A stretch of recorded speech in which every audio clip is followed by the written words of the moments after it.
welcome to the Hudson Valley Disc Golf Podcast. This week we got Jack, Jason, Alex, Corey, and Jaimen should be on relatively shortly.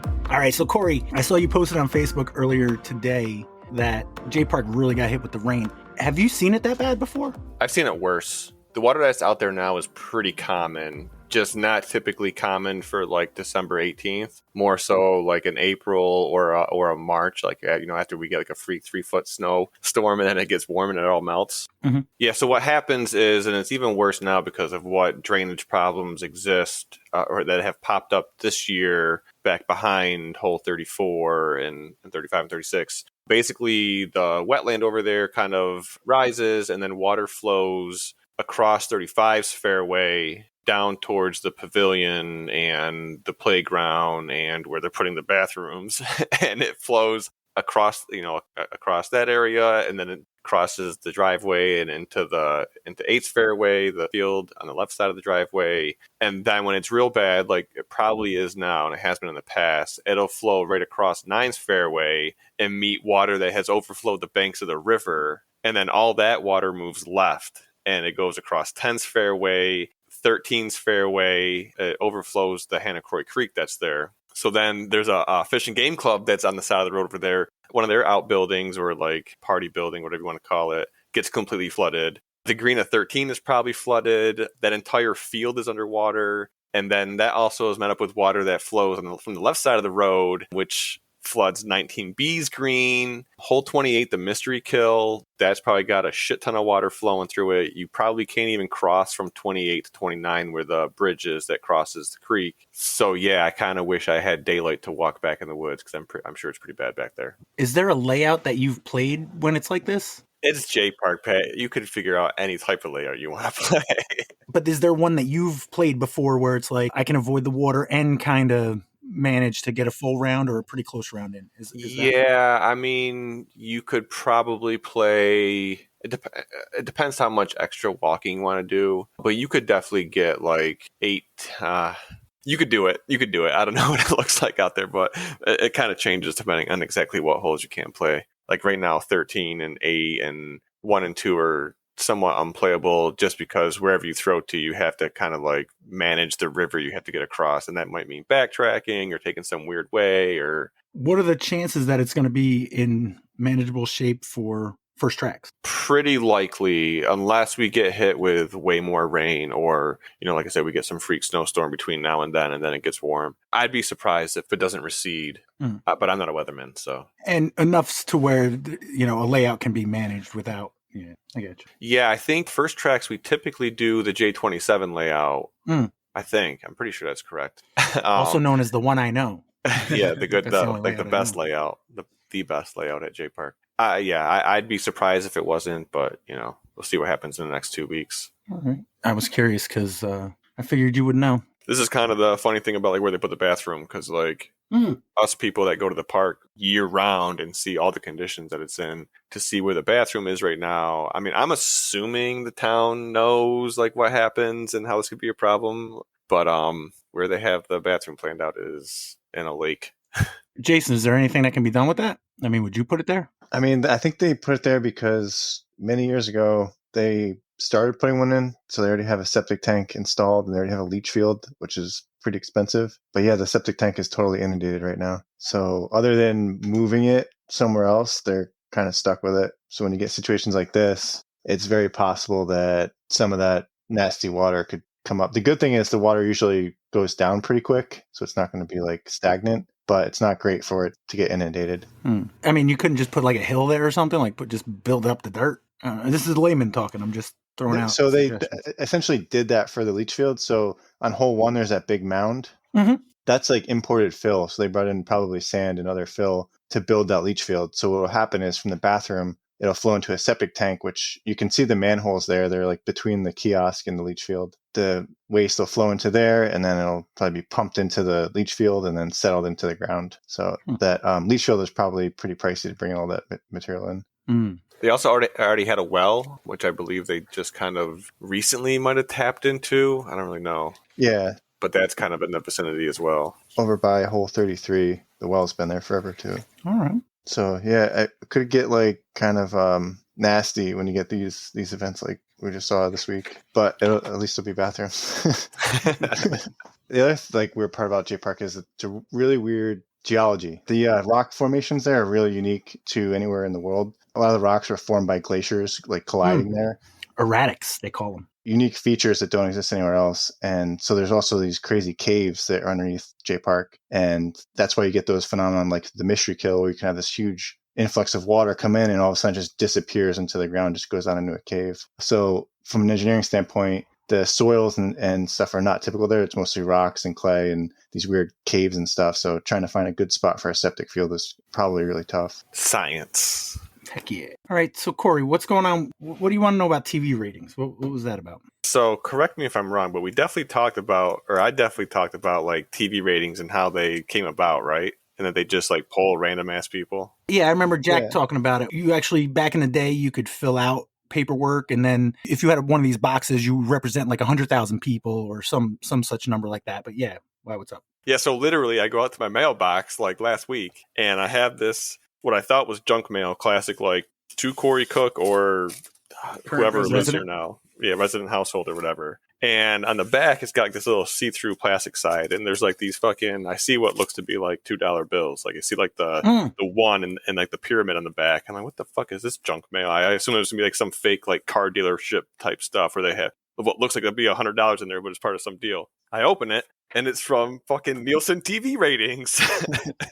So it's funny because I've never seen one of these before. And like the very first line is, have you ever wondered how radio, television, and other media outlets decide what shows to broadcast or to cancel? And I'm like, yeah. Yeah. It's Corey, just Jack screwing with you. they're listening. So, blah, blah, blah. And they send $2. The enclosed $2 is our way of saying thank you for considering our request. Have an adult just take a few minutes to complete the short survey. There's like 5 questions, 6 questions. And if you return it to them, they'll send you an additional $5. So you can make $7 by just TV rating questions. When I lived in Memphis, this is going back 15, 20 years, I got the same thing and I did it. And then what they do is they sent me a huge questionnaire. And they were like, if you fill out this questionnaire, you'll get $10. And it wasn't about the money for me. It was about forcing people to watch what I like to watch. You know what I mean? Like actually, you were big picturing actually it? affecting viewership. Yeah. It was like you were like butterfly effect thinking this questionnaire. Yeah. And if I could make $2 or $5. But have you ever done one of those things when you go to a job and it's like, have you ever stolen anything? And then later it's like, have you ever taken a pen from work? Have you ever used the printer for personal needs? Stuff like that. Exactly. Yeah. And it's just so monotonous and it was just forever. And I'm like, I never got the $10. It's just funny though, because like I am not their target audience. I don't watch TV. I don't pay for cable. I quit Netflix. Very rarely will I watch something on Amazon Prime, but like most of the content I watch is on YouTube. It's legal. It's on YouTube. So, I mean, I guess it's into the radio in the car, but I mean, in my head, if I'm thinking like Nielsen, it's like, well, hey, that's valuable information too, to know who's not watching. So $7. Oh wait, there's a whole fucking backside. I never saw this. There's 16 questions. Not too bad. It's just once you turn that in, you're gonna get stuff. Yeah. Yeah, so I just thought it was highly ironic that we spoke it into existence. I went 32 years of my life, never seen one of these things before. And next thing you know, I got $2 in the mail. Is your phone anywhere nearby? Because I was having a conversation with Jack at Deadbeat Doubles on Wednesday about, remember the trivia question I asked about who sang up on Cripple Creek? Yep. We're on hole 7, I believe, and we were talking about the band. And then when I got home, I checked my news feed, and there was an article for up on Cripple Creek. And I'm like, what?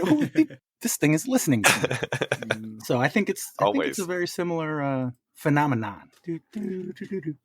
Phenomenon. But I'm glad you brought that up. I think that's interesting. But I also do think that your phone is listening. So. Oh yeah, you ain't lying. But I say that, and it might sound paranoid, but it is what it is. You know what I mean? It's not like I'm gonna be like, hiding my phone or anything. It's well, that's why they have those.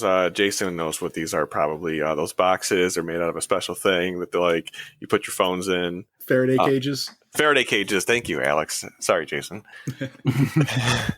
All right, TV ratings. All right.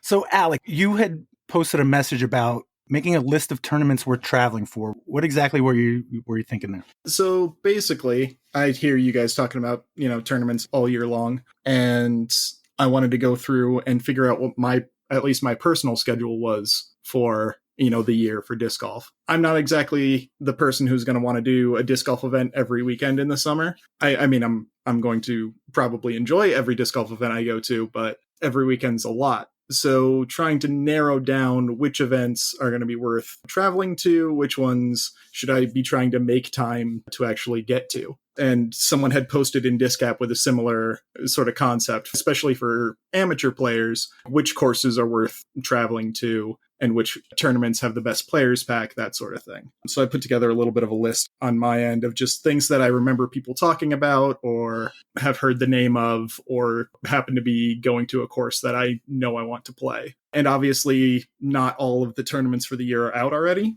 Mm-hmm. So it's not going to be a hard and fast rule, and this list is going to evolve as we go. But I figured I'd put everything down that I can think of and ask people about it, see if they know anything about it. Absolutely. Why don't we go through the list? And then if anybody has anything they want to add, as I see Syracuse Open literally just popped in. It wasn't there a minute ago. Yep. Yeah, so you got the Kisco Classic on there, which everybody here has played at least once, right? Oh, yeah. I have never played it. I've never been to Kisco, so. Oh, yeah, I remember that now that you mention it. When's registration open? Do we know? Is it already? Surely it must be. It's less than a month away. Yeah, it might be sold out already. Yeah, I think it's full. Looks like 72 out of 72 already. 19 on the wait list. Oh, wow. Unless my wife finds something obscenely cool to do without me on her birthday, I will not be attending the Kisco Classic. She'll have more birthdays. Mm. And Corey, she's had others, and they're all in the fucking Kisco Classic. It's obscene. I don't know what the chances are, but because it should move around a little bit, right? The Six can't always be on Saturday or Sunday, but somehow, her birthday is the Kisco Classic. So I am 100% not going unless she finds some good reason to ditch me. Or what if she joins you as a caddy? Yeah, she would like me to eat a bag of dicks. She could bring those. She's the caddy. She can bring whatever snack she wants. That's right. The Kisco Classic was always going to be at least a tough one for me because I'm already planning on doing the monthly this coming Saturday for Disc Cap, which is Jenkinsville. And then January 1st is always the first tracks monthly for Disc Cap at J Park, which is where you get your tag for the year and all that. So that's already a lot of disc golf to be planning for these 2 weeks or 3 weeks or however many it is. But I figured I'd put it on there, especially since I've heard the name before. I see Craig Cutler, Harry Lehman, Steve Brinster, Todd Springer are already in. Jack Bradley. No, I'm kidding. I'm in. I just don't think I'm staying in. Mm. I'd be there if it wasn't for Team Challenge, but with Kisco on a January date, you potentially dodge the bullet by not having to play in 20-degree weather and snow. So that's what I'm just telling myself. Where are you playing that week? New Hampshire, which is known for is not having worse. any snow. Yeah, that's unfortunately, we put the January date up to a vote, and the team either didn't pay attention to the vote and voted for the 6th, or didn't pay attention to the fact that Jeff put, by the way, the 6th is the Kisco Classic, and still voted for it. So I think I voted before seeing that comment, and then I'm like, well, I guess I'm not going to Kisco. Yeah. Once 2 and 2 got put together, there were some grumpy people, and understandably so. I love that tournament. I think I've missed it. This might be the second time I've missed it since 2015, but that's what the vote was.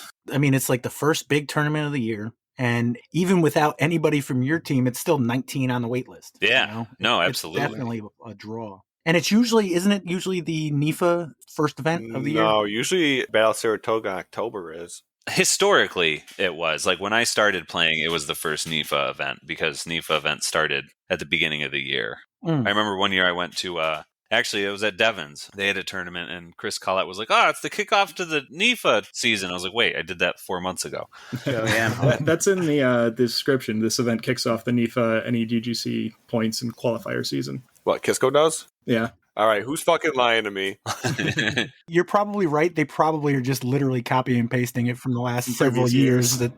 I can tell you right now, that's my text right there, and I haven't run the fucking thing in, 8 years. So yeah, it may be outdated. I was going to say, why would you think to change it? Because it's the first weekend in January, you know what I mean? January 6th. Honestly, nobody down here knows one goddamn thing about NIFA to begin with, and no one's really sure why we're involved in it, which is unfortunate, really. NIFA's done a lot of great things for a lot of great courses and clubs, us included. Wedge has been the recipient of a couple of NIFA grants, both for work at Mount Kisco and at FDR, but it's a little obtuse, I think, for most people down here. I did just had to pull up the NIFA page, and at least for this past year, the charter does say October 1st through August 31st. What about September? Wait, what happens in September? Yeah. What the fuck? That's probably when the finals are. That's when they have their tournament. I don't know if they do that anymore. I think the points are just built out of the series. There is a NIFA finals, though. Okay. Yeah, I was just in Maine last year, so nobody heard about it. Yeah, well, I definitely wasn't going to Maine instead of going to play Heiser, that's for sure. Okay, so that's Kisco Classic. At this pace, this is all we're doing tonight. But we got Fools Fest. I believe the AM side falls on the New York Team Challenge finals date. 4-6, yep. So that might throw some things off, or you might be in the bottom four and not have to worry about these things, like me. And did I hear one of the days is Easter? Yeah, I think the age-protected pros might be on Easter. The 31st? Is that Easter weekend? Yeah. Yeah. Ooh. The pro weekend is Easter weekend. That's right. Ah, man, I don't know. My family is not going to like to hear that one. Yikes. You're going to have to pass up that Easter Bunny costume. Corey. I'm going to have to make decisions. Do I, at 33 years old, still look for my Easter basket, or do I go play disc golf? Wow. This might answer the question. Is it a 2-day tournament, or is it 2 different tournaments on 2 different days? I think it does end up being any given division only plays one day. Okay. Yeah. So we might only have to play on Saturday, Corey. Yeah, that sounds good, except so I have to drive from Ravenna downstate on Saturday, leave downstate, come back to Ravenna, or go straight to Utica. That's going to be a long-ass fucking day. How bad do you want that Easter basket? Bro, I don't know if the Ultima is going to make it. We can carpool. All right. So already 2 events, 2 controversies. Always. Hey, I did not see that coming. Both wedge, though. Yeah, all wedges, all about controversy. What is Welcome to the Jungle in Massachusetts, Cogswell Park? I believe it's an A tier. Yep. And I just happened to see that it's Meadowbrook Orchards, which is a course that I've seen a lot of people really happy with. I think Simon mentioned it in one of his videos. Casey White, same concept. We played it for Team Challenge. Yeah. Did you? The old version, yeah. I played a tournament there this year, I think. Yeah, this year. It seemed like something to investigate at the very least. Yep. That one's on my schedule. I think Bob Kolchuk is the tournament director. He's an awesome guy. He's actually at Devon's on Saturday, Corey. He's the guy that's ran tournaments at Devon's forever. Yeah, he runs a great tournament. I'm glad to see that and a few more Massachusetts A tiers. I can't remember the last Massachusetts A tier, honestly. That wasn't Maple Hill. Damn, that's going to do I go to play Heiser, or do I go donate it an A tier just a couple hours away instead? It's a 3-day A tier also, which makes it a little harder. Oh, that sucks ass. Has registration opened yet? I can't find the event on Disc Golf Scene, so I'm going to go with no. Yeah. I only got it off the A tier schedule. For reference, Welcome to the Jungle is the 26th of April. That's a Friday to Sunday the 28th. And then we mentioned Heiser Creek. April Showers is the 27th, that same weekend. So that's the Saturday. All right. So more conflicts.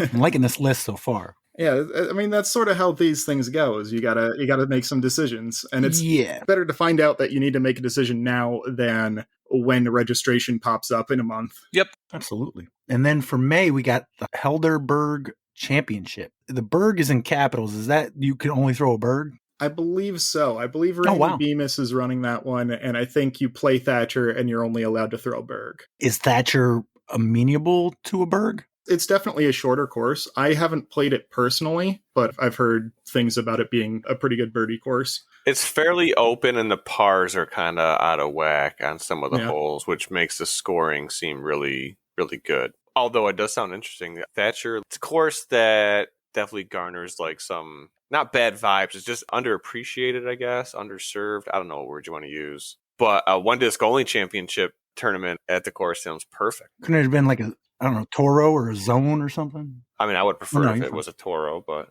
I think the Berg will be a fun one. That's a disc I've heard a lot about. Yeah. You've not thrown one, Jaimen? Well, I threw Koch's the other day once, so I can't say much about it, but it seems like a really unique disc. Yeah. It ain't got no glide in it. Yeah, it's got this puddle top and sort of design to it. So people who like it swear by it and try to convert everybody else. So It's because the Castleplast plastic feels great in the hand, holds any angle you want to put it on, finishes straight. But that's the thing. It stops. When it stops, it stops. You're not going to get many rollaways. You're not going to get a lot of skippage. All right. Helderberg Championship. that's May 4th for that one. Quattro de Mayo. Yeah. May the 4th be with you. Yes. And then going into June, we've got Mind Kill. I believe the pro side's the first weekend in June, right, Jason? Yep. And then Am side is that the weekend after? There's going to be some event that weekend, but details, I don't know. They haven't been determined exactly yet. There's definitely going to be a tournament that weekend, or is that even malleable? The park wants a tournament that weekend, so try to make something happen. But whether it's, the traditional 2-day, 3 or 4 round event, or if it's maybe something scaled back to a 1 day, or maybe we do like a singles and then a doubles. I mean, there's so many possibilities to do that weekend. Just haven't committed to anything. Cool. And that's the same weekend as the Syracuse Open. Yeah, so for people that are at least playing pro, like, after Jason just said what he said, traditionally, if you're an AM player in the area, go play Mind Kill AM side. You'd be stupid not to. But for the pro players, we have the advantage of playing the week before that. So the Syracuse Open is the following week out in Syracuse, and that's usually a B tier that's got a shit ton of money on it, 2 good courses, where we play 3 courses. We did play both sides of Clay Park. Yeah, East, West, Van Buren. Well, I only played it this year, but the courses are pretty good. It's only 2 hours away from Albany, 2.5 hours away. 10,000 out of cash. Yeah, a lot of money. Pretty sure like a local pizza place is super involved with the disc golf community, and they bring in a ton of pizza for like lunch and like boneless wings and shit. If it's out there, is it that tomato pie? Are they tomato pies? No, it's pizza, not tomato pie. Just clarifying. But when you're in the area, you could totally pick up a tomato pie if you wanted to, a legit one. That's fair. Nice, nice. So we got the first week in June, the second week, and then the third week you got the Jammer. Yeah, if you ever wanted to play J Park, Drowlin Park, that's always a classic. That's all I got to say on that one. Yeah, no, J Park in June is a place to be, especially if we got bathrooms. Not that it changes a whole lot, but I know where You think I'll they'll be ready by then? They were supposed to be ready 3 months ago. And actually, before that, they were probably supposed to be ready 3 years ago. But at this point, yeah, I'd be surprised if they weren't done by the beginning of spring. But who knows? Well, if they got their scuba gear, maybe. Yeah. It's strange times in the construction industry right now. I wouldn't be surprised if it's not finished. Yeah. All right. Way to be a downer. Next week in June, Brewster Ridge Open in Vermont, Fox Run Meadows. Have you ever played that, Alex? I have never played it, but I believe Jaimen did. Oh, yeah. I've played the Bro a bunch of times. Yeah. Does it usually conflict with something, or did it conflict with something this year? That's a good question. There's a reason. Actually, I could just look at my page. Usually it was the week of the Jammer, but then it's been moved. Oh, that's right. Last year was the first time it wasn't. Right. Yeah, there was a reason why I did not go to that, and I wish I knew. Could that have been a 501 tournament, Corey? No, I wasn't at that one. Maybe I was busy doing something non-disc golf related. Doubt it. Yeah, you don't have a tournament there. What was the date of it last year? It was the weekend after the Jammer, or maybe 2 weekends after, but it was the end of June either way. Oh, you know what? It was my fucking fantasy football draft. God damn And you it. had to get that ice bath. Damn. Yeah, yep, that's what I was doing. Yep. Fuck you, Brian. The funny thing is that football draft is set like almost 8 months in advance just so people put on their calendars, because it's kind of hard to get 10 people together on the same date for a live fantasy football draft. That time of year, too. The Brewster Ridge Open is Brewster Ridge and Fox Run Meadows are the courses, and those are the same courses that the pros play for the Green Mountain Championship a couple months later. And it's another 3-day tournament, June 21st through the 23rd. That's a Friday through a Sunday, just like a classic 3-day tournament. Brewster Ridge Open, that's pro NAM? I believe so. Yep. All right. Only thing I see in July is Warwick. Oh, no. What do we feel, Jaimen, about the Warwick being in July now? It's been a couple years, right? Yeah. I mean, I really liked it when it was in the fall, just because Warwick is such a beautiful place in the fall. But when I started playing, Worlds was in July every year, or at least the first few years that I was playing. So I assumed it was like that every year. And then it kind of got decoupled from the schedule and just kind of floated around. Like sometimes it's in June, sometimes it's in August, sometimes it's in September, whatever. So because they left July open for Worlds, there weren't any tournaments in July. And there's still like July seems to be a really sparse month for tournaments. So I like that it's there because that's a time where there's not really anything else going on. It's starting to kind of fill back up, but I do miss it being in the fall because it's just such a great place to be in the fall. It doesn't accentuate all of Warwick's benefits. It's not Warwick at its best. It's Warwick at its goodest. You know, it's pretty good. But, Yeah. I mean, we could just go to last year's tape of Corey complaining about the weather. Was it too hot? That was too hot. It was I right? think very that's what it hot was. that I week. think it was Yeah, super I'm hot. not a yeah. good hot weather guy. It's the humidity that really gets me. I can't ever seem to get my hands dry. When it gets that humid and you hit the, what do they call it, the wet bulb temperature or something like that, wet bulb point, like it gets to the point where sweat won't evaporate into the air as readily. So you're not really getting the benefit of sweating. So you're just sitting there soaking. And yeah, that's not exactly pleasant. Yeah, I'm not a big hot weather person. Like, I thrive in more of the 20 to 75 degree range. So I got no problem being out in the cold, but you toss me in this humid 80 plus weather and I don't do too good. Yeah. If it was up to me, every day would be 75 and not humid. You have to like move to like Ecuador. Yeah, I mean, I have a feeling a lot of people would want something like that. Yeah. Speaking of, I think the AM side for Warwick is like sort of desynced with the pro side. Is that one still in the fall? I think it's October, at least for this past year. Yeah. I went looking for that one to put that one on the list as well, because as much as I like donating cash, I'd rather play against people a little bit more my skill level. Yeah. And then I'd get to see it in the fall like you guys are talking about. So that's a good one to keep an eye out for, but I don't think any information is up for this coming year's version of it. Probably not for a few more months. No.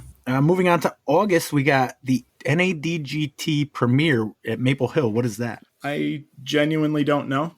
Okay. Like, I've heard NADGT a couple of times. It was on the A tier list, and it's an event at Maple Hill that AMs can play. And ever since the last year, they switched up the MVP AM side to be the satellite tournaments. I'm always looking for opportunities to play Maple Hill. So I figured I'd put it on my list, but I don't really know much about it. All right, so something we'll need to follow as the year progresses. August was usually when Whipple City was. I think it's too early for that, right? You probably don't have a date yet, right, Dan? I'm trying to do the second week in August again. That's my plan. I'm also figuring out New York states, so there's a chance. Ooh, I knew I had something to ask, kind of ish. I was supposed to ask you that this past weekend, but I didn't remember. Yeah, so I'm working on that. I'm going to meet with Discap pretty soon to iron out some details, and I don't want to commit yet to that in case New York States has to be towards the end of August. So CTK could potentially be New York State. Could potentially.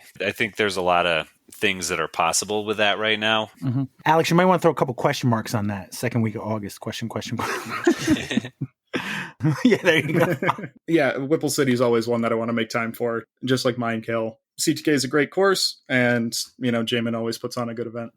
Thank you. And the month ends with Stony Kill Scramble. We assume you're going to be at that, Alex? Yeah, I would hope. Barring something very weird happening, I will be at both days of the Stony Kill Scramble. Like, how weird? Like a bomb cyclone coming in like the fucking weekend before? Like, how?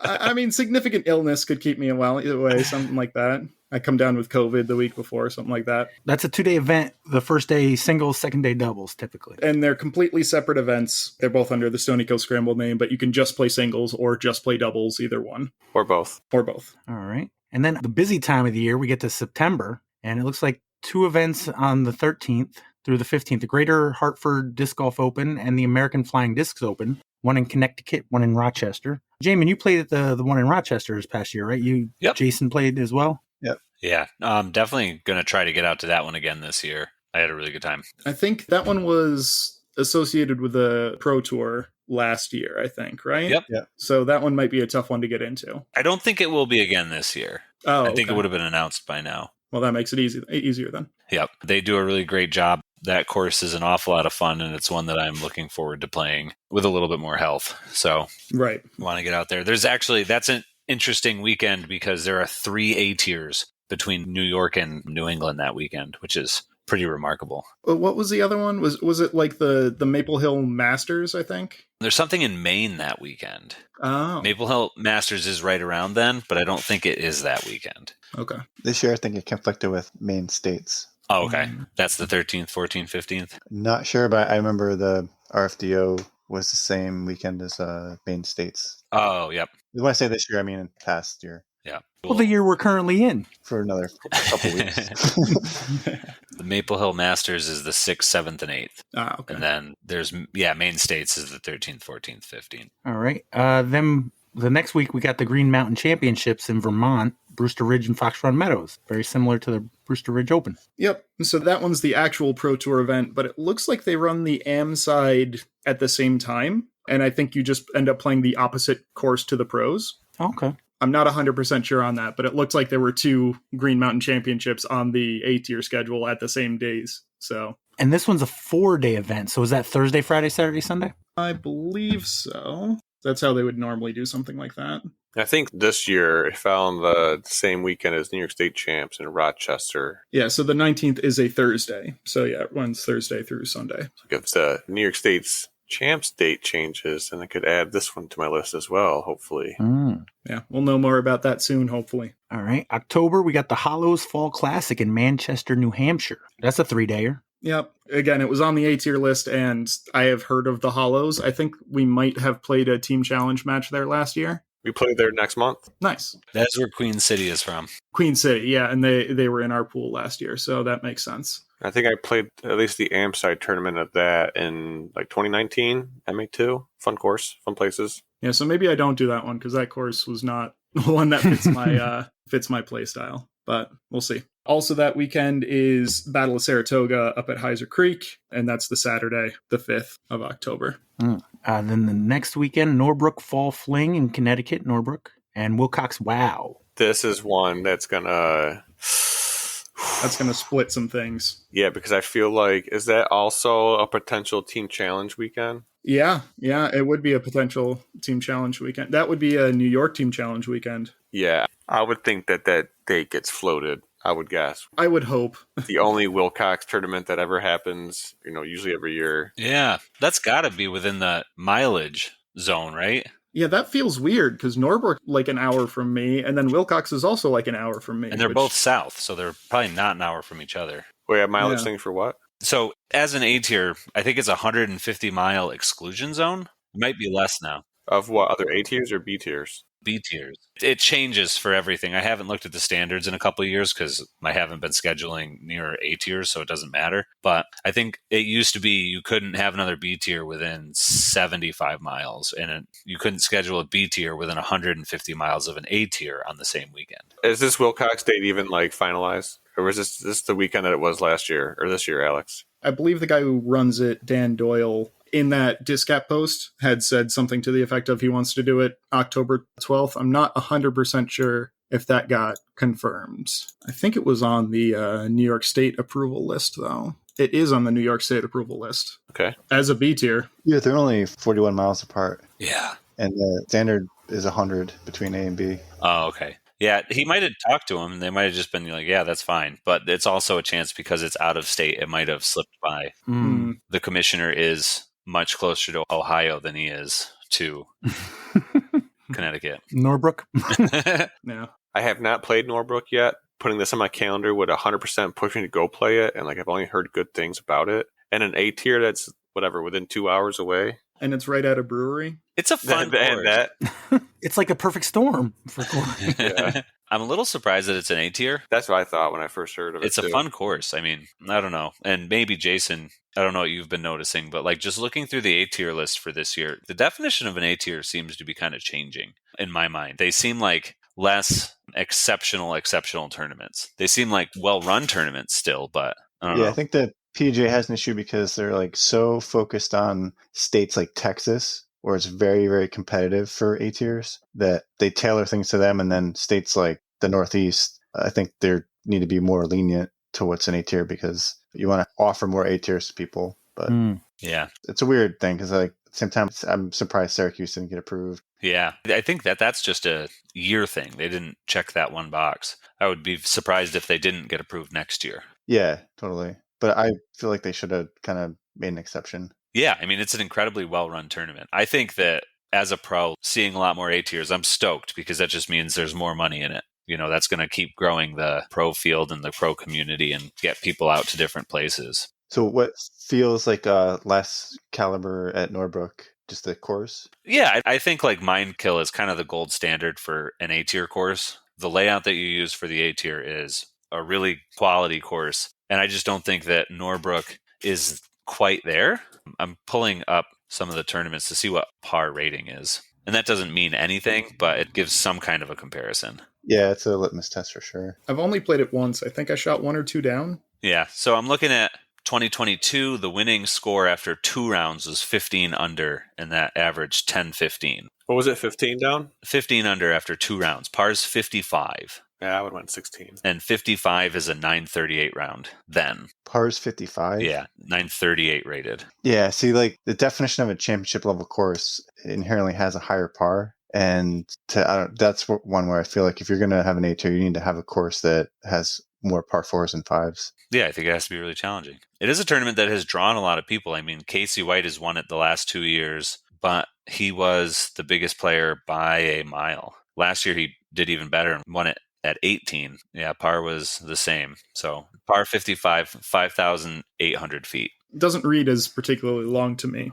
No. I mean, J Park's probably more difficult, right? It's a higher par rating. Yeah, than 938, yeah. All right. And it finishes off with this admittedly incomplete list. The Discap Volunteer Finale, November 2nd. That's the Flex? Yes, I believe so. So, Alex, there's 21 events on here. How many do you plan on making? It's a resolution time, so, you can go high and, we'll call you on it because we'll have you on recording, but, Yeah, exactly. Looking at this, I'd probably want to hit 10 to 15, but weighted pretty heavily towards the one-day tournaments. Stuff like the Helderberg Championship are going to be super easy to just do as a day, not a ton of travel, not a 2-day event that I need to worry about. So probably around 10. If I get to 15, I'd be surprised, but it's not out of the range of possibility. And there's a couple of things that aren't on here that I definitely want to look at. What was the tournament that's at like the ski ridge that you guys were talking about? Mighty Gaw. Mighty Gaw. Yeah, I was going to say that one's not on here. That might be the same day as the Helderberg one. It's usually early May. Sorry, Thatcher. Sorry, Randy. I got discs to throw down mountains. Last week, I think it was the second week in May, but yeah, it is right around then. Yeah. Warwick, Amside, I'm also going to try and look at. So yeah, once it's got an actual date. I think the whole thing is we can keep coming back to this and use it as like a reference in a way. Yeah. Hopefully, as things start showing up on Disc Golf Scene, I can start adding registration dates and be like Corey and remind people on the podcast when things are opening up soon. Let them know on Monday that registration's open tonight, and then they can hear it on Friday. Exactly.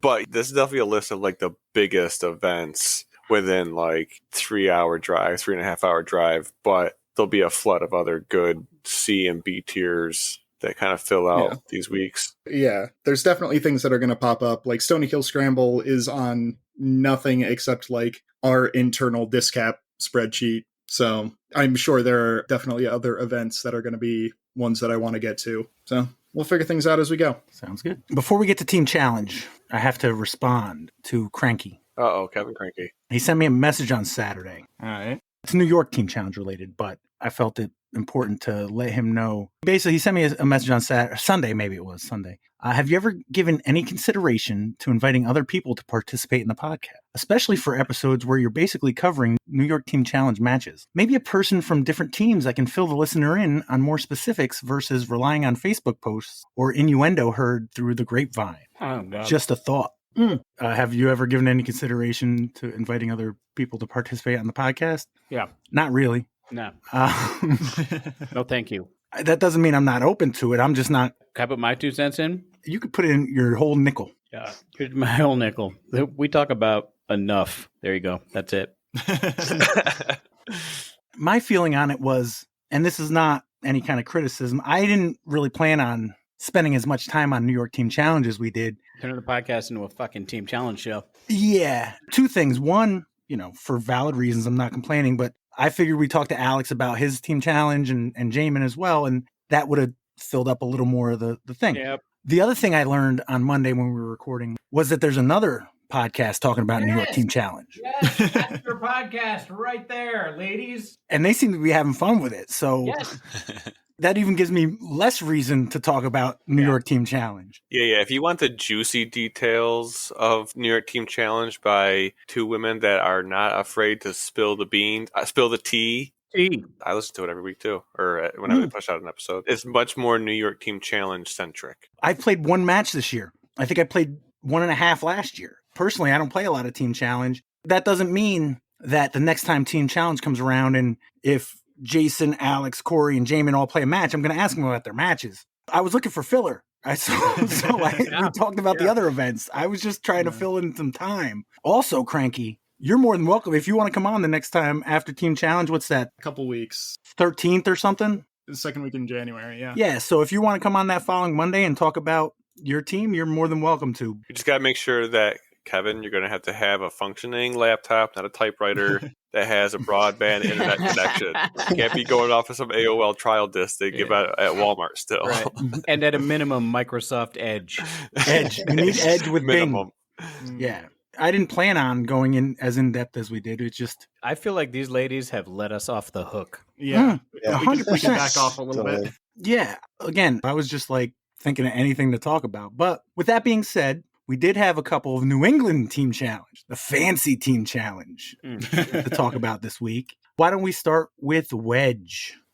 Who did you guys play? I know you played at FDR. That's all I got. Yeah, it was a home match. We played Newton Hill from Central Massachusetts. They play out of the Newton Hill Disc Golf Course. Fine team, fine men and women. It was such an amazing day. We're like, yeah, winter golf is a bitch. It's like 60 degrees out, sunny, no wind. It was a great day for it. We killed the spread game again, 10 out of 10. Although I saw somebody gave us like a 7.2 up there on their on the rate the spread group. That shit ain't true. Out of what? I don't know. I didn't ask. Doesn't matter. It might have been out of 7.5 is all I'm saying. Yeah, right, exactly. Right.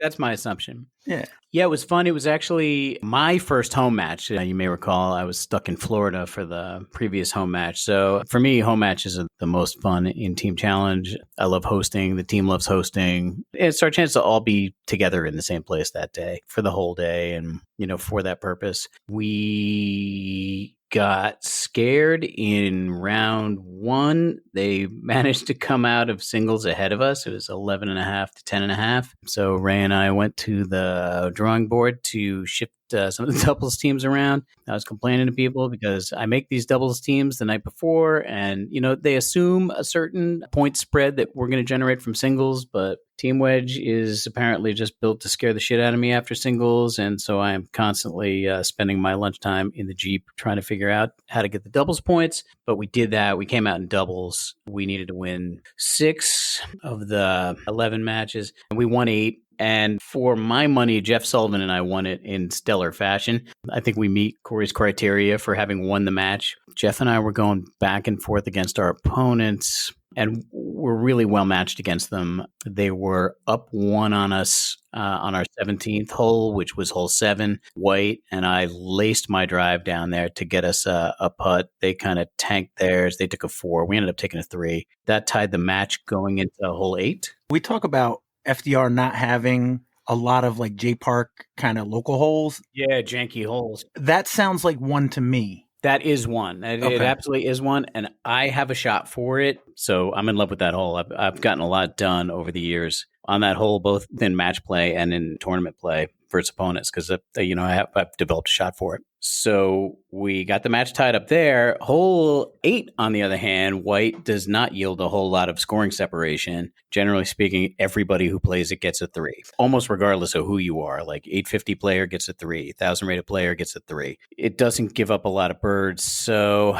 I threw a serviceable drive, and Jeff Sullivan threw a drive that could have made it to the pin and just hit a branch on the way down there. And it actually left us in the stream that crosses that fairway. They didn't throw a good drive. They threw a recovery that was going to buy them a 3, but we were, somewhere between 80 and 100 feet away from the hole. And I'm like, we are going to be playing disc golf for the next hour because we were just really well matched up with these guys. And anytime somebody took, obviously somebody was going to take something, but I thought we might be playing these guys for a long time. So Jeff threw his approach, put it within 8 feet. I looked at it, I liked it, and I canned it. And Jeff, who since he's come back to Team Wedge has gone 0-4. He hasn't had a singles win or a doubles win. So he's the Corey of Wedge? Yeah. Settle down now. No spoilers. No spoilers. He wrapped his arms around me, and by the time he let go, like our opponents had walked away, so happy. He was so stoked. And he's like, man, I hope that shot won the match. So we walked off of 8 and we're walking up towards the shelter. There's like 12 of our guys standing out the back of the shelter and they're all throwing their hands up in the air, to be like, what happened? And I put the thumbs up and they exploded because that was number 6. Nice. Yeah, it's a fun way to win. I've been on both sides of that too. Like you go out, you win a hard fought match, you come in, there's nobody left. People are like, oh man, everybody left an hour ago, we lost. And I've seen it the other way too, where you lose and you're despondent and you're walking in and there's nobody left. And they're like, yeah, everybody left an hour ago. That's a better feeling. Yeah. Way, but I just want to win. I don't care about my match.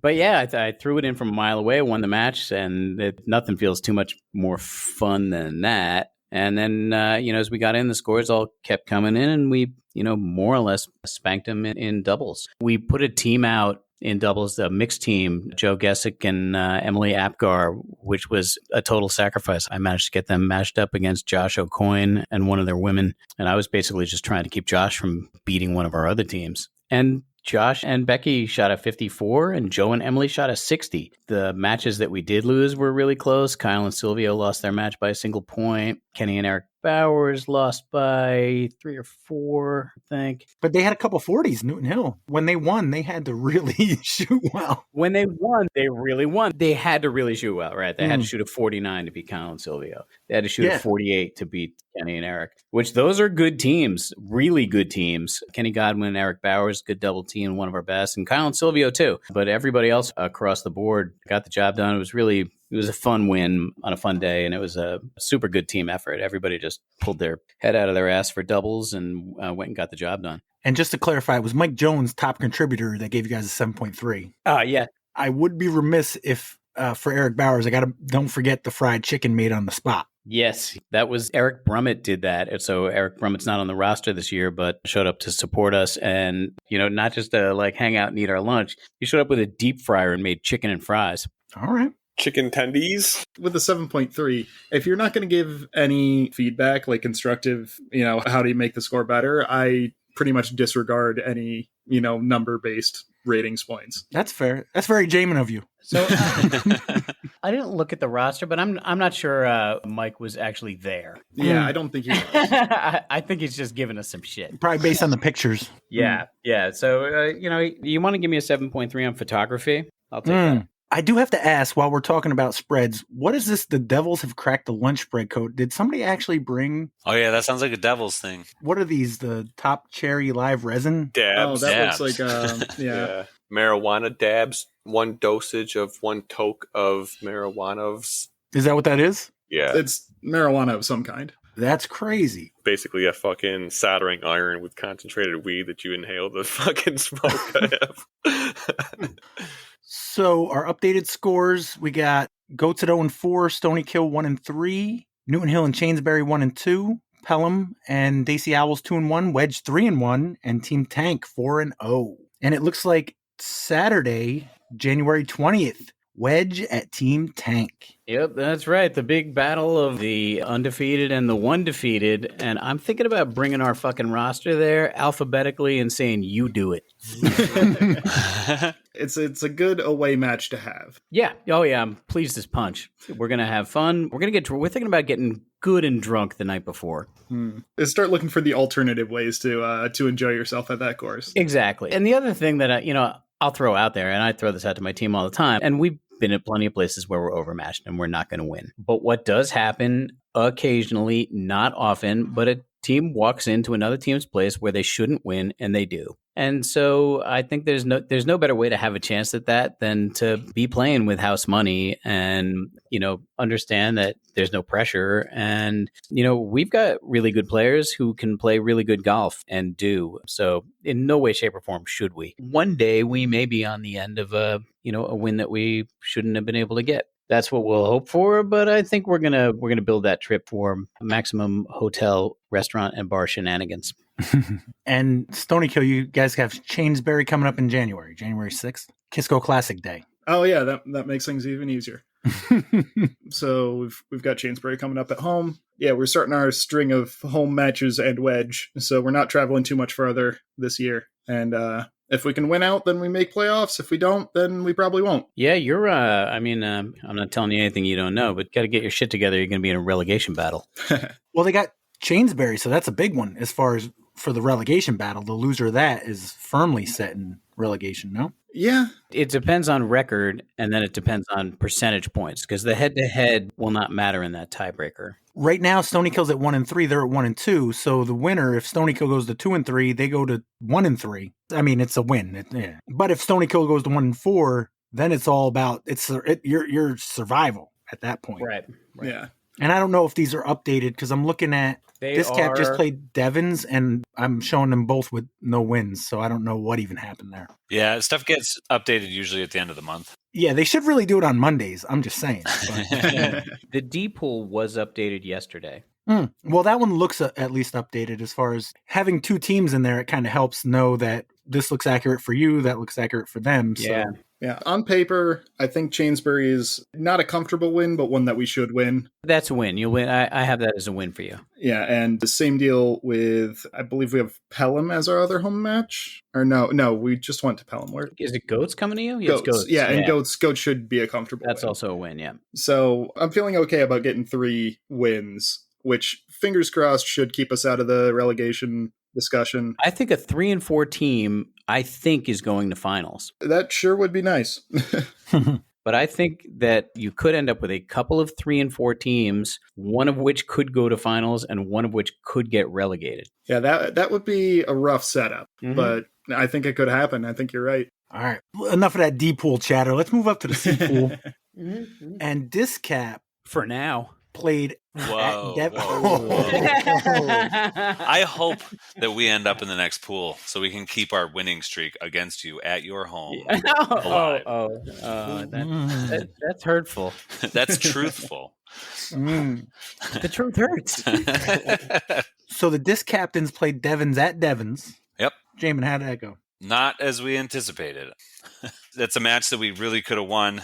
I've been kind of looking at it a lot today going, what the fuck? But at the end of the day, we did not. We came up 2 points short, and there's really, I don't know. It's been a tough year for the team. I don't really know what to do, and I'm trying not to talk too much because I don't want to put my foot in my mouth. But yeah, it's frustrating to go out against this team. This is a team that, by all regards, we should beat. Obviously, I can't say that because we didn't. We tried it, and, as Jack said, the truth hurts. We just didn't do it. I could probably make a lot of excuses, but we didn't at the end of the day. It's a huge frustration for me, and I'm sure everybody on the team is very frustrated by it, but we just got to do better. Our next match is much, much harder at Queen City. Their roster, most of Devon's team wouldn't be subs on Queen City's roster. And you're going there? We're going there. So that's the nice thing is it's kind of a write-off match, it's an away match. So right, it's not straight up one you have to win. Yep, you're not too worried about it. And then we've got February and March, and then we've got neutral against the Bombers, who have been a very tough team this year. So the way I'm looking at it right now, unless we can get Kenji to feed all of Queen City some bad clams, I think that our best shot this year is to finish at 3-4, and that's if we beat the Bombers neutral. But if we finish the season at 2-5, as crazy as it seems, I still don't see us getting relegated. Yeah, what are the other teams at the bottom there? Devons, which I think they just got their only win of the year. Okay. Their schedule is home against Queen City, which they lost, away against Barrie, which they lost, home against us, which they won. They already lost their neutral against Bellamy, so they're 1-3. They're going to Rhode Island next. Loss. Bombers are coming to them. And then they're going to Mountainside. So they're going to lose their away matches for sure. You said Bombers are going to Devons? Yep. Bombers is going to Devons, and they've already won their other 2 away matches against Mountainside and Rhode Island. Yeah, you got to believe they could beat Devons. Yeah. Like I said, I really think Devons is going down. Yeah. Okay. So if you end up with a 2-5 record, who else is going to be 2-5? I think Mountainside is going to be 1-6. Okay. I think Mountainside and Devons are going to be 1-6. Yep. So Mountainside has home against Bombers. They already lost that. Away against Bellamy. Away against Queen City. They lost those. Home against Barrie. And Mountainside and Barrie is like J Park to CPS almost. Yeah. Then they're coming to us. And then they're at home against Devons. Yeah, okay. And so Devon's versus Mountainside, one of them has to win. Yeah. One of them's going to win. I was looking at your points percentage, too, which is outstanding for a losing record. Yeah. It really is. It's better than our 3-1 percentage points. And it matters this year because percentage points over head-to-head. So Combined, our 2 losses are by 3 points. So yep. So you think you're staying up and you're hopeful to still get a finals bid? nope, not getting to finals. You're staying up. But yeah, I don't know. I feel like every prediction I've made this year has been wrong. I thought we were going to beat Barry. I thought we were going to beat Devons. But, we've lost 2 home matches in our entire career as a team. So, and I will say that the other one did come to Mountainside when they were Crane too. But that was a very different time. Yeah. And they were a very different team. And we were a very different team. What you need is Alex's spreadsheet. I got to see it at Mindkill last week, and it's color-coded. I didn't get a close look because it's proprietary technology. He wouldn't let me get that close. But it's all colored up. It looked pretty. Yeah. There's a lot of probable loss color on that sheet. What was my color, Alex? It's going off of only your rating, which is inaccurate. So all I'll say is it was inaccurate. No, it's all good. So Jaimen already spoiled the total result. So Corey, what were your thoughts on the weekend? So Brian and I drove out Friday and practiced the course. We played 2 rounds there. It was cool because the weather was nice, but that course sucks ass to walk around. Whatever your step totals at the end, do not tell even close to the picture. You're walking up and down this goddamn mountain probably 6-7 times. Does your Fitbit not include elevation? I haven't looked. It might say floors climbed or something. Yeah, floors, because if you play Mighty Go, you need floors. Yeah. Yeah, the step count doesn't really tell the full picture. Yeah, but it tells nothing.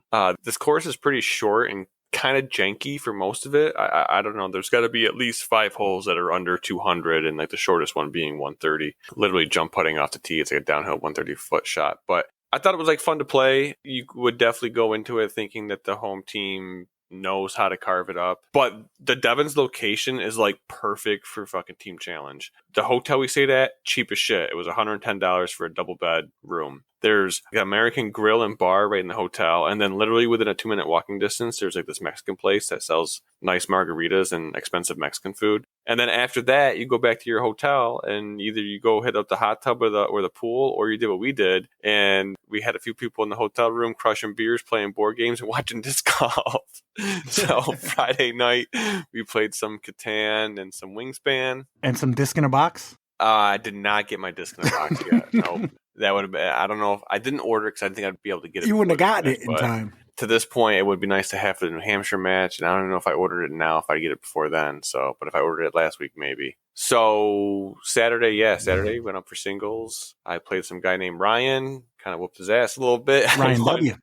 I won 5 and 3. I don't remember how the first few holes went. I think I was up for most of the match, but in the middle, he might have got a couple back on me, and I thought that maybe I was going to be in trouble. But won my singles match 5 and 3. I played with Justin Mucelli, who had a big win against, I'm guessing one of their, I think it was one of their captains and probably one of their top guys, just based on how he was playing the course. Aaron L. Aaron L. Yeah, Justin was down 3 to 5 points at some point in the round, and then somehow battled back, got it back to even, and then just demoralized this dude in the last few holes by draining multiple 50-plus footers to come out with the win. So I thought after, walking back to Tournament Central with 2 wins on my card that I'm oh, that's going to be good. Then we come back and find out that we're actually down 5 points after singles. The spread was good. I don't give a shit what nobody says. Peanut butter and jelly sandwiches are the perfect team challenge spread item. Somebody brought a box of Smucker's Uncrustable sandwiches, and they were peak readiness. They weren't in the freezer too long. They weren't soggy. They were perfect Uncrustables. And someone also had a box of Gushers. Maybe the same person. I don't know. They probably went hand in hand, but I need to find my team challenge food. I'm kind of like a last minute replacement, and I'm fine with that. I want everybody who wants to play, and then if there's a spot, I'll take it. But I need to find my team challenge thing, Corey. I need your help with that. So keep that in mind. It might be literally stopping at Walmart and getting a box of Uncrustables from the freezer section. Literally nobody will complain except for the boomers that are like, peanut butter and jelly sandwich doesn't belong in a team challenge spread. Although I will say that maybe bring Uncrustables or PB&Js and something else. It doesn't just have to be a like box Gushers.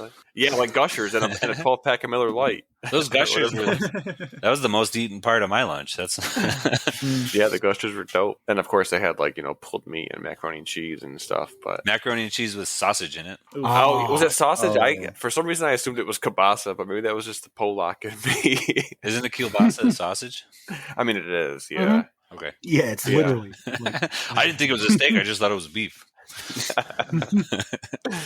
So then, doubles came around, and I never really know who I'm going to play with. Most people would assume I play with Brian a lot, but that's not true. What I was surprised to find was that Kyle Hirsch and Anthony Bohanski were not playing together, and instead I had Kyle. So I wasn't sure if there was going to be some type of separation anxiety going on where they both kind of start sucking because they're not playing together, even though they kind of suck together anyways.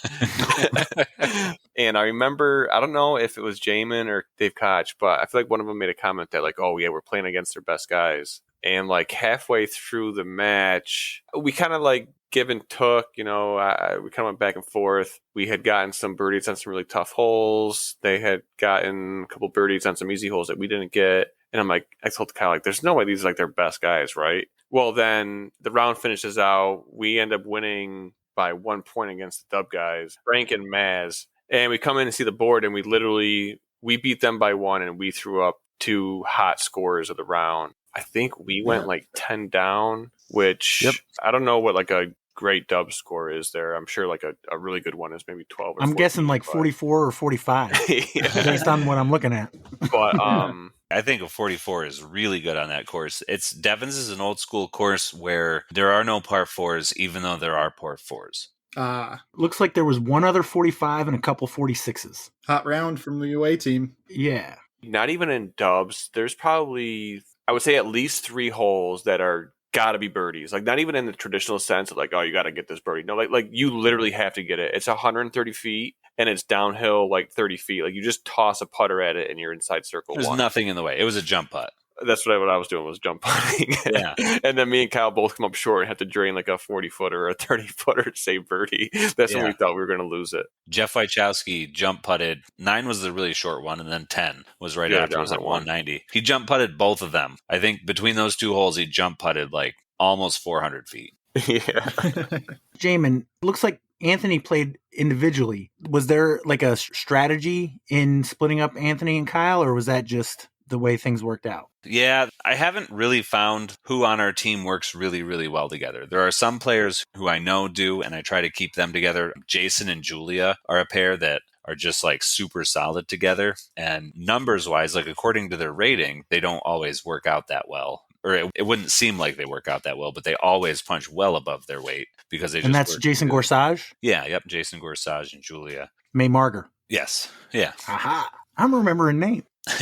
Yeah, they work out really, really well together. The classic example for me is me and Danny White, who at the time we were both probably 950 rated. So Wait, don't you mean Danny White and I? No, me and Danny White. Anyways,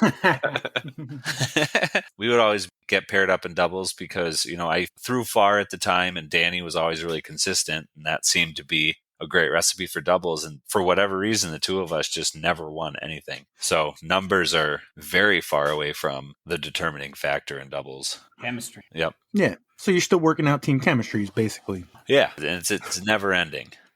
Corey pisses off somebody different every week. I was going to say, obviously the Corey Kyle thing worked because they shot. I'm sure it was Kyle carrying the burden, but they shot. No.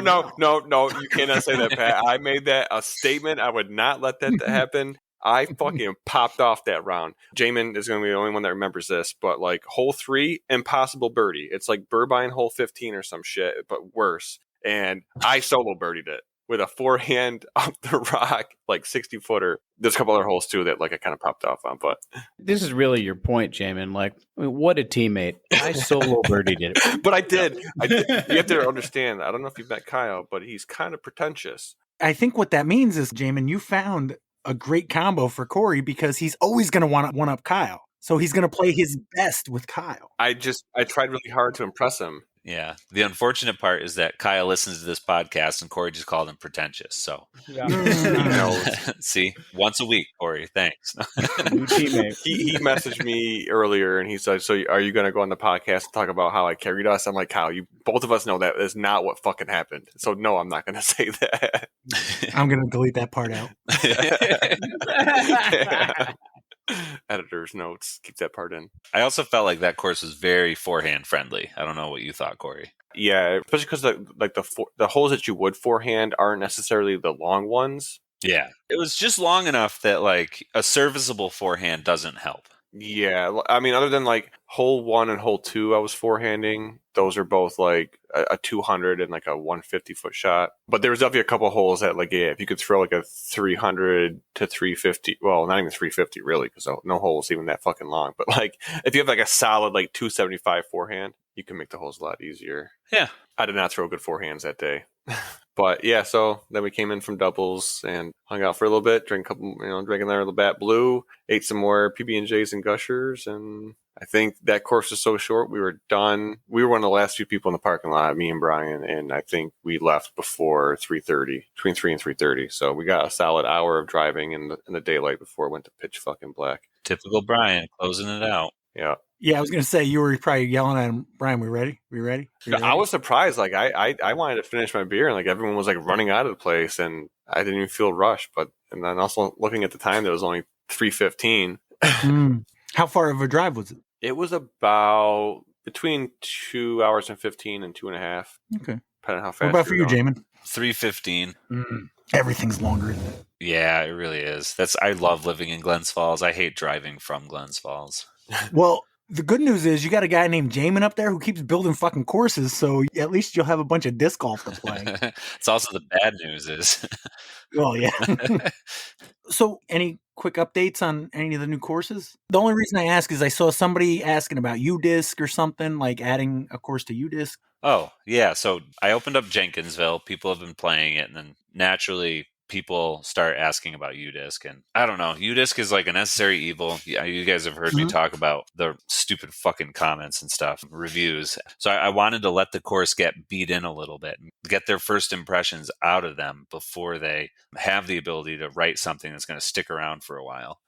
And at the end of the day, I always cave a little bit sooner than I want to. With this one, I was like, I kind of just want to leave it for, a month, maybe 2 months, and let people actually play it for a while and then put it on UDisc. And if you want to review it without your first shitty round on the course thinking about, then go ahead. But at the end of the day, I ended up doing it like 2 weeks after I told people they could go play the course. So yeah, it's on UDisc. I'm going to throw the T-sign order out tomorrow. The T-sign posts are already there. Also, there's a new feature where you can look at the T-signs in UDisc. So if you create a score for Jenkinsville, a scorecard, you can see the T-signs already. Oh, cool. And isn't it going to be the monthly? Yep, it's going to be the monthly. So I don't know if the T-signs will be in by then. One of the reasons I was late is because I was just cutting OB stakes in my garage. So those will be there. If anybody's in the area this Saturday, Jenkinsville, they're going to be doing the monthly. Disc app tags, my tag will be in there in the mix. I'll have the 3 tag available. I'm hoping some other single digit. Jeff Wachowski may or may not have the 7 tag available. Yeah, I think he told me he's going to be in Michigan. Likely Michigan story. Jeff. Mm-hmm. He looked at me. He said, "I'm going to be in Michigan," winked at me, and then gave me $10. I don't know what that means. Oh, I see. That sounds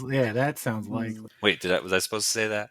No. Yeah, I think he's going back home for the holidays. But yeah, it's going to be the monthly, 10 a.m. It's going to be fun. We're playing the Reds and the Blues. Tons of ace opportunities. I have no idea what the ace pot looks like, but it's pretty big this time of year. Bring a white elephant disc. Oh, yeah. Bring a white elephant disc. Do you want to explain that more? Yeah, Kenji brought it up as bring a boxed disc, hopefully wrapped if you want to do it the right way. And everyone who brings in a disc grabs a random disc. And if you use that disc, you get 1 mulligan to use on the round or something like that. I'm not sure the exact rules if you have to use that disc. I think you have to use your... Yeah, if you want to use the mulligan, you got to throw the white elephant disc. Right. Yeah, that should be fun. So I just thought, try to go through last week in disc golf real quick, and if we got time, we'll do a final round of trivia for the year. Sounds good. Yep. All right. Corey, over under 6 for Monday through Friday last week in disc golf. Under. Jack. Fuck's sake. How many putting leagues are you including? All of them. Over. Alex. Gotta be over. Jamin. I'm going to die with Corey on this one just to even it out. Let's go under. I like it. All right. So last week in disc golf, December 11th through 17th, Monday, 12/11. I did a last week in disc golf last week, but they hadn't posted yet, but they did for now, and this still counts because it's last week. 9-pin Cider Disc Golf Putting League. Final scores from the 9-pin Cider Works Disc Golf Putting League. Week 6 was our biggest yet with 70 players. That puts our half-season total at 120 unique players. Thank you to everyone for coming out this year and bringing family, friends, and even out-of-town ringers. Congratulations to our season winners, JJ Knapp, Matthew Knopf, Joe Karen, and Ryan Christopher. Also a huge thank you to the 9-pin Cider for hosting us and donating weekly and season prizes. Looks like Matt Knopf came in second in the amateur league with 65 points, and JJ Knopf was at 66. And the pro league looks like Joe Karen with a 103. I think they dropped 1 week, so best 5 weeks. Nice. Good job, Joe. Yeah. Tuesday, Winter Glow, Wilcox Memorial Park, John Hafner with a +4. Is this guy winning every single time? Well, +4, though. That sounds like the John Hafner we know, no? Yeah, maybe. It didn't say the layout. At least I didn't look. Wednesday, we had Deadbeat Dubs. 9 souls shot a yellow front, white back. I was as bad at collecting scores as I was entry fees and making change. Let me know if I owe you money. How'd that work out, Jack? I don't know. I sponsored a lot of people. A couple of people gave me money, and I couldn't make change. Explain why you couldn't make change. So I generally have about $80 worth of fucking singles in my disc golf bag from running this. And the Sunday before was the FDR December doubles, and it poured all day. So I decided I did not want 80 wet dollars in my bag. So I took them all out. I left them on my kitchen counter, which is where they were when I came to Deadbeat Doubles. So I had zero money in my bag. And it's actually kind of rare that everybody just shows up with like 5s and 10s and 20s instead of just the 2 singles that it cost to play Deadbeat Doubles. But that's the way it was on Wednesday, and so I couldn't make any change. So I kept taking people's like $5, anticipating that the next person was, going to give me 2 and I could start to make some change. But I eventually started handing people their $5 back because nobody was giving me $2, almost nobody. I gave him a 10. Yeah. And I'm usually really good at that, change-wise. It's so little money that I actually don't particularly mind sponsoring the entire field. So I made it up in my head that I was going to sponsor the entire field, but I definitely took $5 from a couple of different people. So I didn't make change. I sponsored whoever else didn't pay. It all comes out in the wash. I will tell you, score-wise from our group, I played with Ray. Yeah. Jack, who did you play with? The new guy, right? New guy to the course, at least. Yeah, that's right. Mike Kidd from Long Island. And they had us by several strokes. 5 strokes. Well, part of the problem, and I'm not saying this is why they beat us, because I think they played well enough that they beat us regardless. But halfway through the round, Ray was showing me ways to improve my forehand. Yeah. And I was like conflicted as to, should I really start trying them while we're playing around? Now. Yeah, and the answer is no. I mean, a few times it worked, but I probably had my worst rounds since I've been back. Yeah, and I mean, you recognize this. You recognize this during play, like I'm sure these are great tips, but you're going to wreck my throw for the next 2 weeks. Yeah, but in a good way. Like, yeah, it'll be better for the future. But I apologize now, Ray. Also on Wednesday, we had the Northway Putting League Winter League in the juniors division. Looks like Crew and Granger came in second with Maddox with 5 points. Coming in first, had 26 in the women division. Second place with 7 points, a 3-way tie between Kennedy S., Michelle Calzada, and Carly Calzada. And in first place with 14 points, Caitlin Clay. The men's division, 74 players. I see here that J.O. had an ace. What is an ace in putting league? Jamin, do you know? There's an ace throw off in the back parking lot. It's like usually about 130 feet. And you get to go around the putting layout twice, so you get 4 throws at that ace throw off because you get 2 discs at every station. So it's just like a little extra side game on the end. Okay, so I was like, because isn't the whole point of putting is an ace? But no, that makes sense.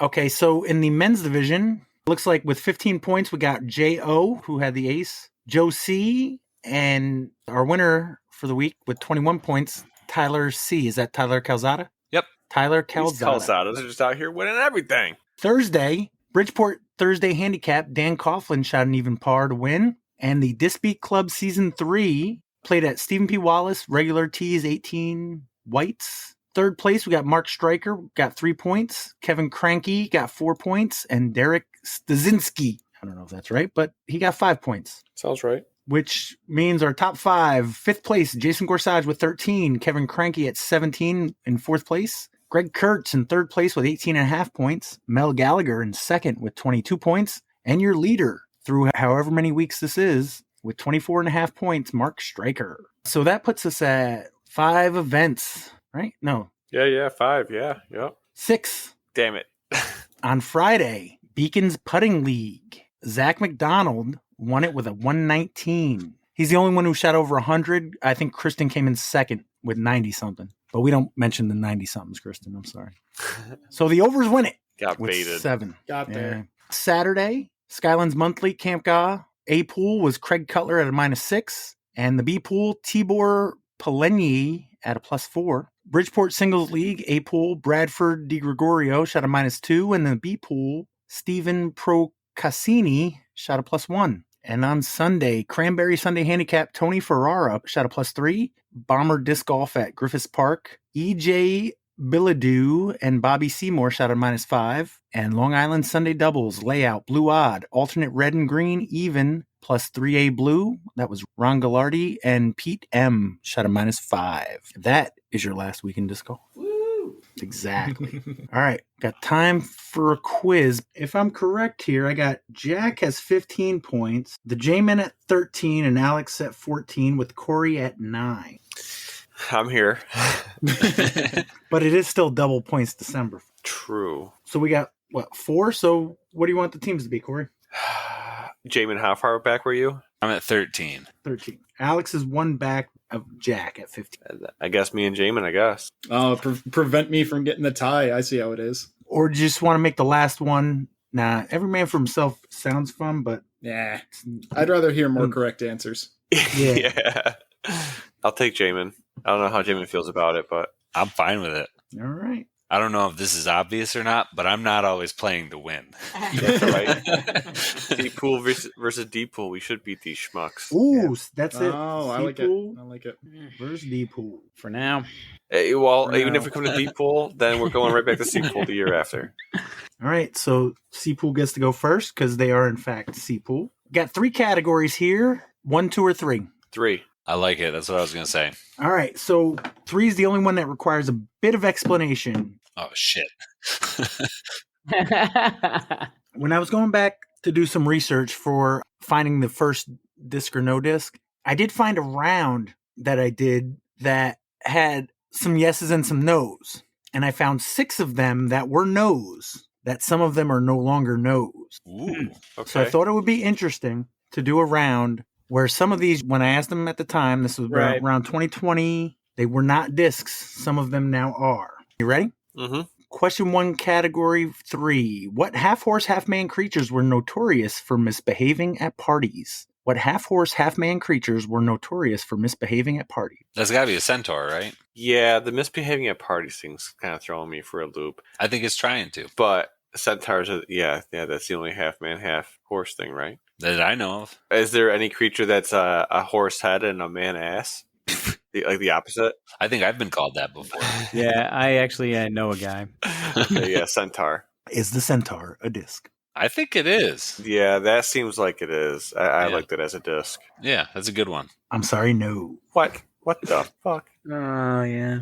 All right, D-Pool. Let's go. What category? 1, 2, or 3? No preference. Let's go, 2? Sure. Let's do it. All right, so that eliminates category 1, so we're down to 2 and 3. Question 1, category 2. What term, when used by an architect, is a supporting strut, and when used by a cowboy, is a metal device worn on a boot? What term, when used by an architect, is a supporting strut, and when used by a cowboy, is a metal device worn on a boot? I mean, I want to say stud. A spike worn on a boot. Is it like a spur? Yeah. Yeah. I mean, that's. I could see that being a support too. Yeah. I don't hate it. I certainly like it for the boot part. Yeah. I feel good about spur. Is the spur a disc? Damn it, I like the stud answer way better for you guys. Ditto. I was pretty sure the stud is a very old disc. How about the spur? The spur, I don't know. What about the Western company that makes the Lone Star? Yeah. Feels like something they'd do. Cowboy boot spur? Yeah, I'm good with yes. All right. Lone Star Discs, November 13th, 2023. Oh. Good call. I'm getting better at this. What do you got, C-Pool? I don't hate 2. I'm curious more about 3, though. How do you feel, Jamin? Let's try 2 this time. Yeah, let's do 2. Okay. What was the name of a 1985 burlesque musical featuring Ben Vereen? It's commonly paired with bump when used in burlesque. What was the name of a 1985 burlesque musical featuring Ben Vereen? It's commonly paired with bump when used in burlesque. This is not a famous I player. regret letting you pick the. I do too. I regret you listening to me. Yeah. So we're even. It's commonly used with the word bump and burlesque. Mm-hmm. It's commonly paired with bump. Jamin, you're the one that's put the burlesque shows, not me. I don't know what What this is. What? Yeah, thanks for making up shit. Bump? I don't know. Can I hear the question one more time? What was the name of a 1985 burlesque musical featuring Ben Vereen? It's commonly paired with bump when used in burlesque. I'm going to say Chicago because that's the only musical I could possibly consider burlesque, and it's the only one that I know. And Chicago bump sounds like something. Okay, I'm going to just go on record and say that I hate the answer Chicago. But the only thing I could come up with something that would go with bump is like hair and boobies. So I'm going to say Chicago. Well, Hair Bump, that is a musical. I don't know if it's considered a burlesque. Wait, what? Hair is a musical, Corey. It is? I think so. I think it's at least a movie. I don't Okay, know. I like hair a lot better now. You like it as a name of a disc? I hope not. That's true. The answer can be no. Okay, but if we say, okay, Pat, if we say the answer is hair, Hair, is it possible that the disc could be called Hare? Yes. Jamin, I don't know. I feel like I'm asking the right questions here. I think, hey, I did preface this entire segment with me saying that I'm not playing to win. So the amount of times I've hated your line of questioning from the other team, Corey, and it worked out against me, I'd like to just roll with it. Okay, let's go with hair, Pat. What do you think, Deepool? Fuck. God damn it. We think Yeah, it's grind. Grind? Mhm. Bump and grind sounds Yes. like a thing. Yes. I'm with you. Is the grind a disc? Damn it. That was a I way knew better answer. Being alive in the 80s would have been helpful. Yeah. There's a lot of burlesque in the 80s. I didn't realize that Jack was out here fucking twerking, bumping, and grinding. Mm-hmm. That's what I'm saying. Alex, Grind does not seem like it should be a disc. I'm not the sort of person that argues with Alex about whether it's a disc or not. Is the grind a disc? I No. feel like no. You are correct.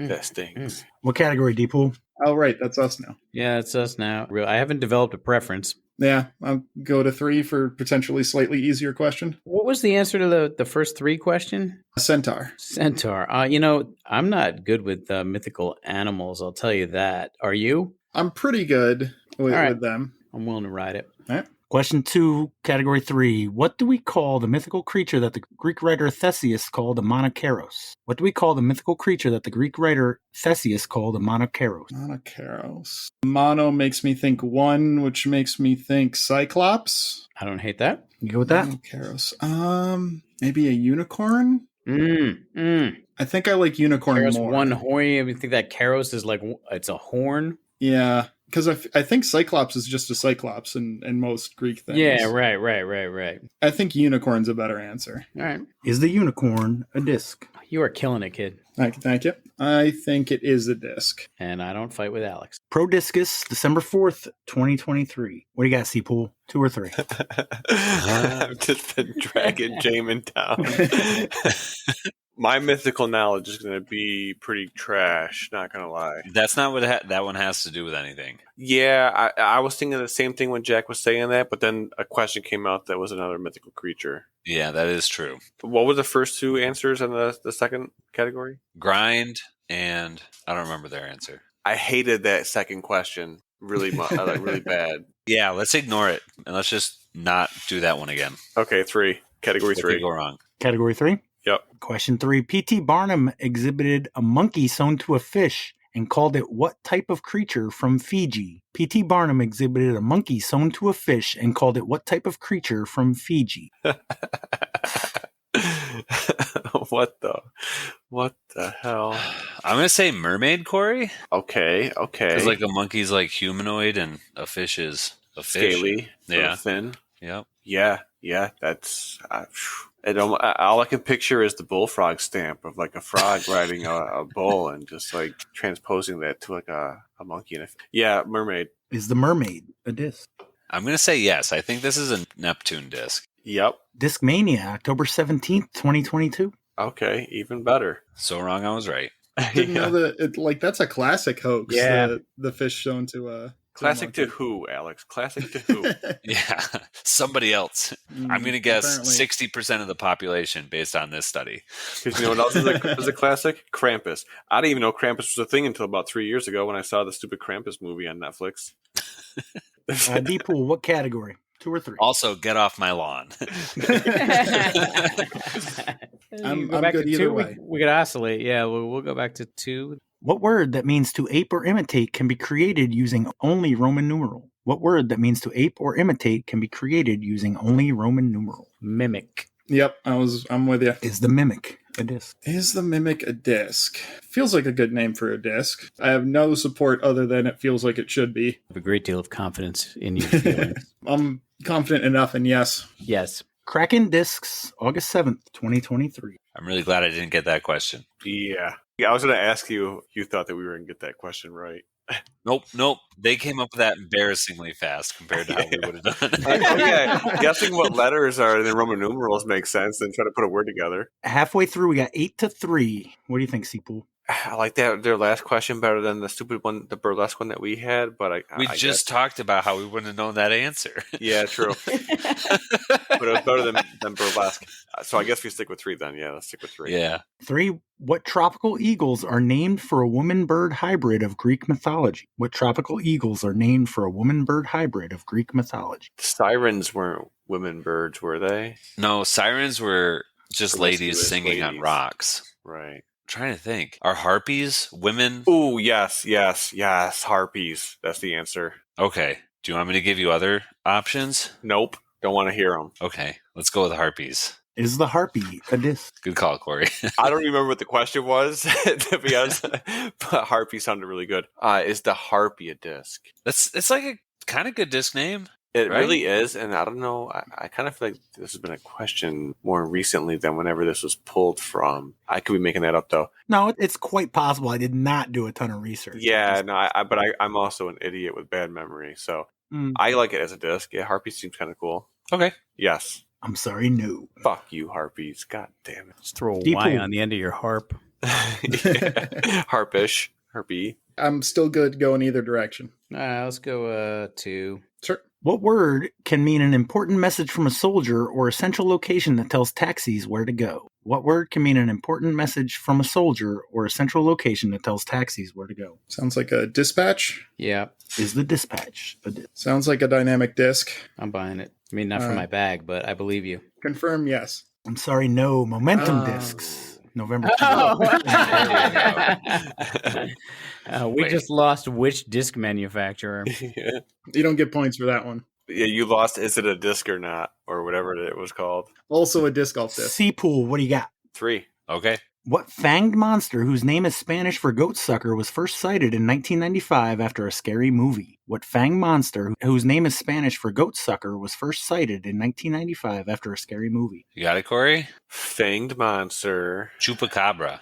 Ooh, they have fangs? Well, yeah. I didn't know they had fangs. I think if they didn't have fangs, the other part would be a lot weirder. Spanish for goat sucker. Chupa, that means goat. Cabra. I'm not digging too much into this.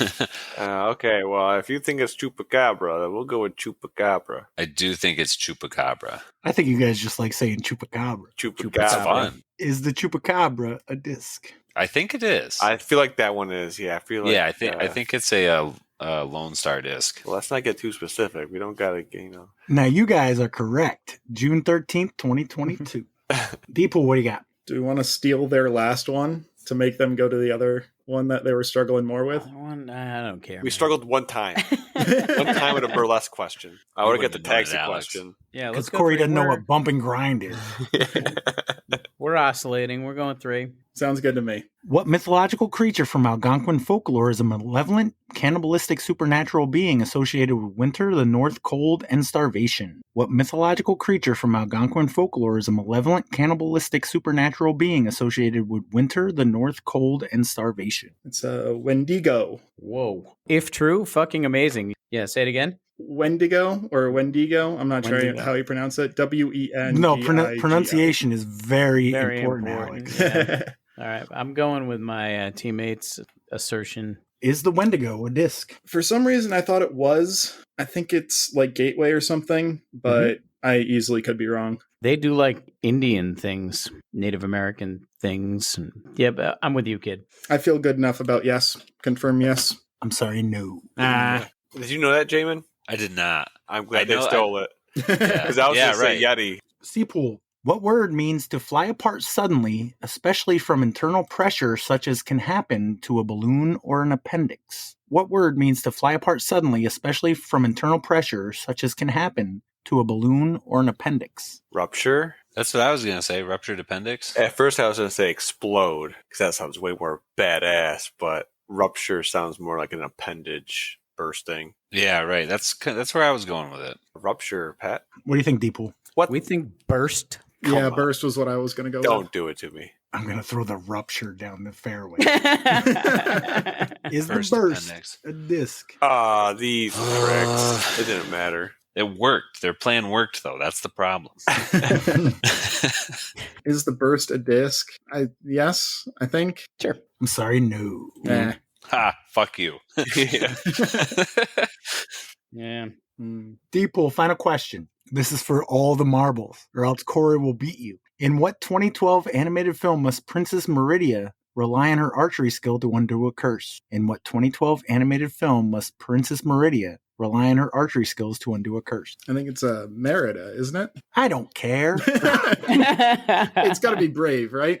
I am taking your word for princess movies. Yeah. Like I watched a movie or something. Yeah. Pretty sure it's Brave. When he said, like, I'm pretty sure I thought he was going to say the name of the movie. And then he was going to say, correct my pronunciation. Yeah, he's just going to correct. Meridia. Yeah. Pat, I believe it's Merida. Yeah. If it was Meridia, then I would be thinking of a different movie, and I might be totally wrong. Oh, absolutely. Because Meridia, with her archery skills, is totally different than Merida with her archery skills. Yeah, that's completely different. So what did you guys say? Brave. Is the Brave a disc? That one's got to be. Like, I'm with you, but I would think it would be a Gateway disc, and Gateway hasn't like made the Chief. Sure, but they haven't made a new goddamn disc in forever, so it's not something that wasn't a disc then, but is now. You know what I'm saying? True. Wow, big brain tactic. Yeah, you like that? You got ripples in that thing. I know it. Not very I know smooth. it is. So what's more likely here, Alex, is that it wasn't a disc golf disc and still ain't. This is not that category. It was just the third category that was only used to the be a third disc category. golf disc. Okay. You're going to give them hints as they're burying us? That's what I'm saying. The fact that they've taken them this long to come up with an answer is mind-boggling, but Do we want to go with yes then? Yeah, Or well, no? Sure. Alex, It's a disc, Pat. like give you all kinds of input. Like, let's take your gut. Let's go with yes then. All right. Latitude 64, December 11th, 2023. Whoa. I thought I was throwing him off. I didn't actually think it was a disc. Just in time. Fuck. All right, Corey. Well, I'm starting to find out about some people's chemistry. Yeah, well, here's the thing, Jaimen. We still ruffle some feathers in the fact that Alex did not gain any ground on Jack if he's really trying to go It's for the true. win. Oh, yeah. No, I think it was fun. I enjoyed that a lot. And I would rather drag you down here than on the course, so... Oh, okay. All right. Well, thank you, Corey, Jack, Alex, Jaimen, and Jason, and sweet up. Thank you, Thanks, Pat. It's Pat. been a great Thanks, year. Yeah, absolutely.